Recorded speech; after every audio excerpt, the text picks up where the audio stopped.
અશોકસિંહ વાઘેલા, ગુજરાત પ્રદેશ Congress secretary. બપોરે pre મોન્સૂનની કામગીરીને લઈને રાજકોટ મહાનગરપાલિકા અનેક વખત વિવાદમાં આવી છે. વિપક્ષ તરફથી શું પ્રતિક્રિયા? રાજકોટ મહાનગરપાલિકા અને વિવાદ બેને ખૂબ જૂનો નાતો છે. ભારતીય જનતા પાર્ટીના રાજકોટ મહાનગરપાલિકાના વર્તમાન શાસકો છે અણસમજુ છે.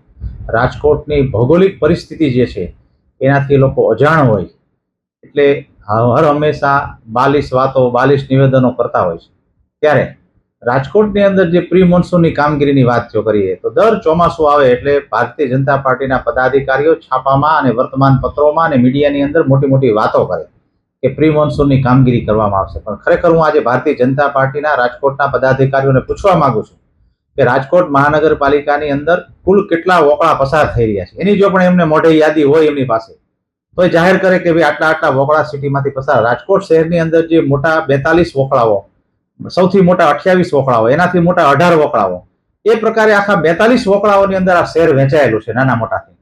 તો એ વોકળાની અંદર જે ગાર્બેજ પડ્યો છે એ ગાર્બેજની સફાઈ કરવા માટે એના ટેન્ડર પ્રક્રિયા કરવી પડે. ખરેખર ટેન્ડર પ્રક્રિયા થાય તો જ સદરનો વોકળો સાફ થઈ શકે, તો જ લલુડી વોકળો સાફ થઈ શકે, તો જ ભમેશ્વરનો વોકળો સાફ થઈ શકે. એનું ભારતીય જનતા પાર્ટીના લોકોને કોઈ જ્ઞાન નથી. શહેરના રાજકોટના યાજ્ઞિક રોડ હોય, રાજકોટનો નવા રાજકોટનો જે 150 ફૂટ રિંગ રોડ હોય, ત્યાં દર ચોમાસાની અંદર ઘણા બધા પાણીના પ્રશ્નો છે. એટલું બધું પાણી ભરાય છે કે જાણે નદી વહેતી હોય. આ છતાં પણ ભારતીય જનતા પાર્ટીના લોકો અણઘડ વહીવટ અને અણઘડ આયોજનના કારણે લોકો પારાવાર હાડમારીનો સામનો કરે છે.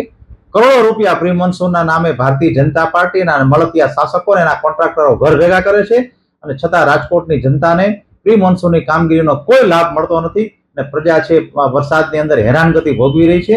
ત્યારે ભારતીય જનતા પાર્ટીના શાસકોને મને અનેક વખત લખીને આપ્યું છે કે રાજકોટની અંદર જે ડ્રાય વોકળાઓ છે જેની અંદર માત્ર વરસાદનું જ પાણી નાખવાનું હોય છે, એવા ઘણા બધા વોકળાઓ છે. તમે એસ્ટોનનો વોકળો જોવો, તમે ભમેશ્વરનો વોકળો જો, તેની અંદર ડ્રેનેજનું પાણી આવે છે. મોજી બજારનો વોકળો છે એમાં ડ્રેનેજનું પાણી આવે છે. જો તમારી પાસે ડ્રેનેજ વ્યવસ્થા હોય તો ત્યાં અત્યારે આ ડ્રાય વોકળાની અંદર ડ્રેનેજનું પાણી આવવું જ ન જોઈએ, માત્ર વરસાદનું પાણી આવવું જોઈએ. આ વોકળાઓ છે એને ઊંડા લઈ જવા જોઈએ.